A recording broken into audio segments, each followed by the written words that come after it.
चित्तौड़गढ़ किला शानदार वैभव में उठता है। इसके ऊंचे बुर्ज और दुर्जेय दीवारें बीते युगों का प्रमाण हैं। रानी पद्मावती चित्तौड़गढ़ किले के प्रवेश द्वार पर शोभायमान है, जो सुंदरता और शाही अंदाज का प्रतीक है। उसकी नौकरानियां उसके पीछे पीछे चलती हैं।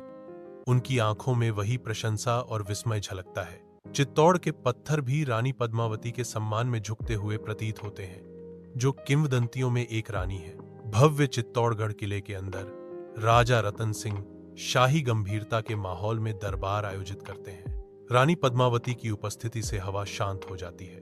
रतन सिंह उठते हैं। उनकी आवाज सम्मान से गूंजती है। आपकी उपस्थिति हमारे दरबार को सुशोभित करती है, मेरी रानी। पद्मावती आगे बढ़ती हैं। उनकी उपस्थिति दरबार में हर आत्मा का ध्यान आकर्षित करती है। दरबारी एक स्वर में झुकते हैं, गहरी श्रद्धा के साथ रानी के आगमन को स्वीकार करते हैं। राजा रतन सिंह दृढ़ और राजसी पन्ना जंगल के अंदर एक साहसिक शिकार पर निकलते हैं। उसकी शाही निगाहें हरे भरे विस्तार पर घूमती हैं। एक अप्रत्याशित दृश्य शांति को भेदता है। एक घायल शेर, राजसी फिर भी कमजोर, असहाय पड़ा है। उसका दर्द जीवंत परिवेश के विपरीत है। करुणा से प्रेरित होकर रतन सिंह का चेहरा सहानुभूति से नरम पड़ जाता है। उनका राजसी कर्तव्य क्षण भर के लिए सहानुभूति से ढक जाता है। गहरी इच्छा से रतन सिंह प्रतिज्ञा करते हैं, हमें उसे बचाना होगा। जंगल की शांति उसके निर्णय के भार को बढ़ाती है। सुरक्षा का वादा प्राचीन पेड़ों से गूंजता है।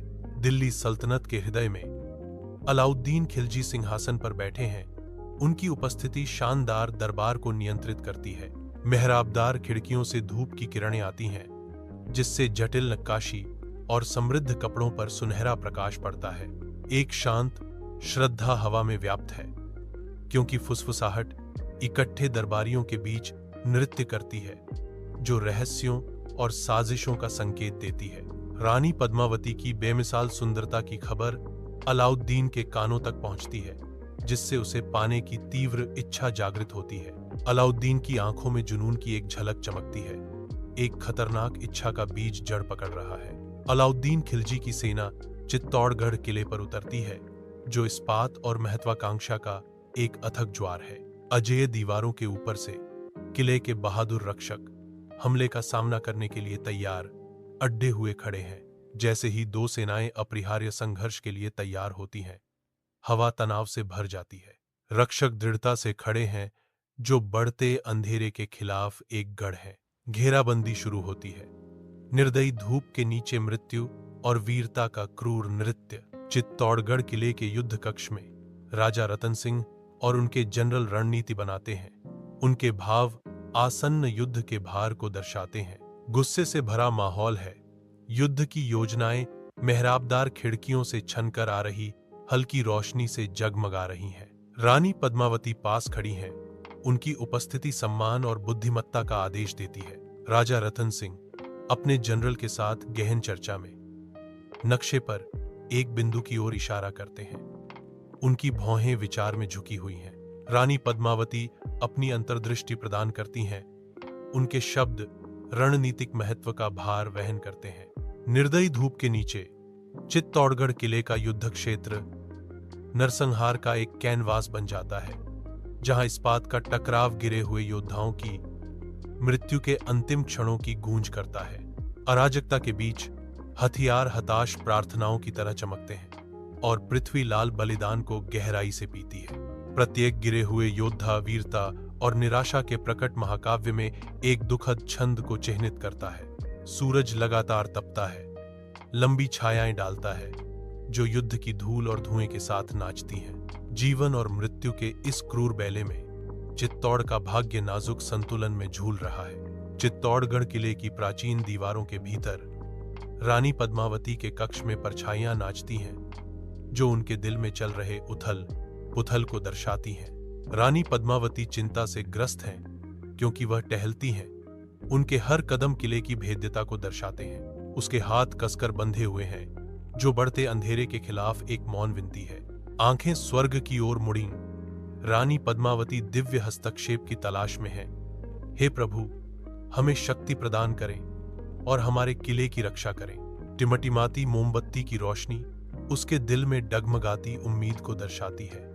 आने वाले तूफान के खिलाफ एक नाजुक लौ।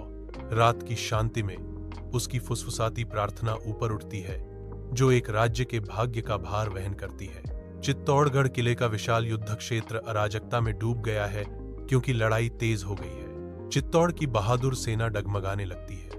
उनकी पंक्तियां लगातार हमले के तहत पतली हो रही हैं। नरसंहार के बीच राजा रतन सिंह साहस की मशाल, बहादुरी से लड़ते हैं। उनकी आत्मा अटूट है। राजा रतन सिंह पर त्रासदी आती है, वह आघात से लड़खड़ाते हैं। गंभीर चोट के बावजूद राजा रतन सिंह अडिग बने हुए हैं। उनकी आंखें अटूट संकल्प से चमक रही हैं। रणभूमि चित्तौड़ के योद्धाओं के साहस और बलिदान की गवाह है। अपने कक्ष की गंभीर सीमाओं के भीतर राजा रतन सिंह अपनी मृत्युशैया पर लेटे हैं। उनके शाही वस्त्रों के जीवंत रंग अब शांत हो गए हैं, जो उनके जीवन के फीके पड़ते प्रकाश को दर्शाते हैं।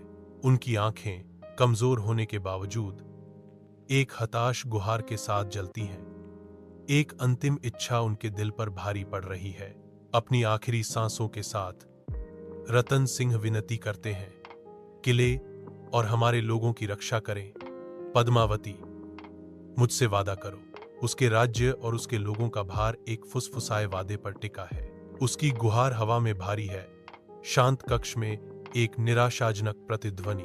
चित्तौड़गढ़ किले की प्राचीन दीवारों के भीतर रानी पद्मिनी अटूट संकल्प के हृदय के रूप में खड़ी हैं। कक्ष मशाल की रोशनी से चमकता है।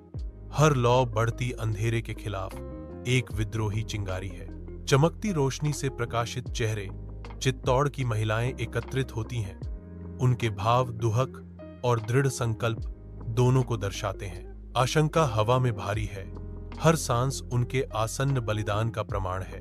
दुर्ग के हृदय में रानी पद्मिनी साहस और बलिदान की भावना का प्रतीक है। चित्तौड़ की महिलाएं एक उद्देश्य में एकजुट होकर अटूट संकल्प के साथ अपने भाग्य का सामना करने के लिए एकत्र होती हैं। चित्तौड़गढ़ किले में रानी पद्मावती महिलाओं को उनके भाग्य की ओर ले जाती हैं। प्राचीन पत्थरों के खिलाफ एक मौन जुलूस। उनके दृढ़ संकल्पित चेहरे झिलमिलाती लपटों को दर्शाते हैं। छायाएं उनके चारों ओर नृत्य करती हैं। लपटें उठती हैं। बलिदान और अवज्ञा का एक नरक। महिलाएं आगे बढ़ती हैं। उनके कदम मापे और अटल हैं। प्राचीन पत्थर साहस और निराशा के अंतिम कार्य के साक्षी हैं। छायाएं लंबी होती हैं और किला वीरता की अनकही कहानियों से गूंजता है। अलाउद्दीन खिलजी चित्तौड़ किले पर आता है। उसका कवच कठोर धूप को दर्शाता है। वह रुकता है। उसकी निगाह सख्त हो जाती है, क्योंकि वह उजाड़ परिदृश्य का सर्वेक्षण करता है। किला खंडहर में खड़ा है। राख और निराशा का एक भूतिया वसीयतनामा। खामोशी छा जाती है, जो कभी एक फलते फूलते किले की दुखद गूंज से ही टूटती है। चित्तौड़गढ़ किले के प्राचीन पत्थर के हॉल में रानी पद्मावती का अलौकिक रूप उभरता है। उसकी उपस्थिति साहस की फुसफुसाहट है। जालीदार खिड़कियों से धूप छनकर आती है। हवा में नाचते धूल के कणों को रोशन करती है, मानो स्वयं प्रकाश उसके बलिदान का सम्मान करता हो। वह गलियारों से गुजरती है। उसका रूप मुश्किल से धरती से बंधा हुआ है, जो पत्थरों पर उकेरी गई एक कहानी का प्रमाण है। हवा अतीत की गूंजों से भरी है। इतिहास का भार महसूस होता है, क्योंकि वह प्राचीन किले से गुजरती है। उसकी विरासत बनी रहती है। साहस और बलिदान का एक प्रतीक, जो चित्तौड़गढ़ किले की दीवारों के भीतर गूंजता रहता है। चित्तौड़गढ़ किले की शाश्वत छवि के सामने एक वृद्ध व्यक्ति वीरता और बलिदान की गाथा सुनाने के लिए तैयार खड़ा है। सूर्य की निर्दयी चकाचौंध में नहाया हुआ वह शुरू करता है। उसकी आवाज एक हल्की हवा है, जो प्राचीन पत्थरों और भूले हुए नायकों की कहानियां लेकर जाती है। उनके शब्द चित्तौड़ के अतीत की जीवंत तस्वीरें चित्रित करते हैं। एक कहानी पत्थर और खून में उकेरी गई। वह रानी पद्मावती की बात करते हैं, जिनका साहस इन दीवारों में गूंजता है। सूर्य की तीव्र दृष्टि के नीचे पर्यटक प्राचीन चित्तौड़ किले में घूमते हैं। उनके कदमों में वीरता की कहानियां गूंजती हैं। वे विस्मय में खड़े हैं। उनकी आंखें राजसी वास्तुकला का पता लगा रही हैं, जो बीते युग की फुसफुसाती है। सूर्य का प्रकाश नीचे आता है, लंबी नाटकीय छायाएं डालता है, जो प्राचीन गढ़ों पर नृत्य करती हैं। कल्पनाएं प्रज्वलित होती हैं। किले की पवित्र दीवारों के भीतर रानी पद्मावती की किंवदंती कहानी को गढ़ती हैं। यह किला एक मूक प्रहरी के रूप में खड़ा है, जो सदियों के इतिहास और मानवीय नाटक का गवाह है। किले के इतिहास के स्पष्ट आभा से प्रेरित होकर आगंतुक रुकते हैं, साहस और बलिदान की किंवदंतियों पर विचार करते हैं।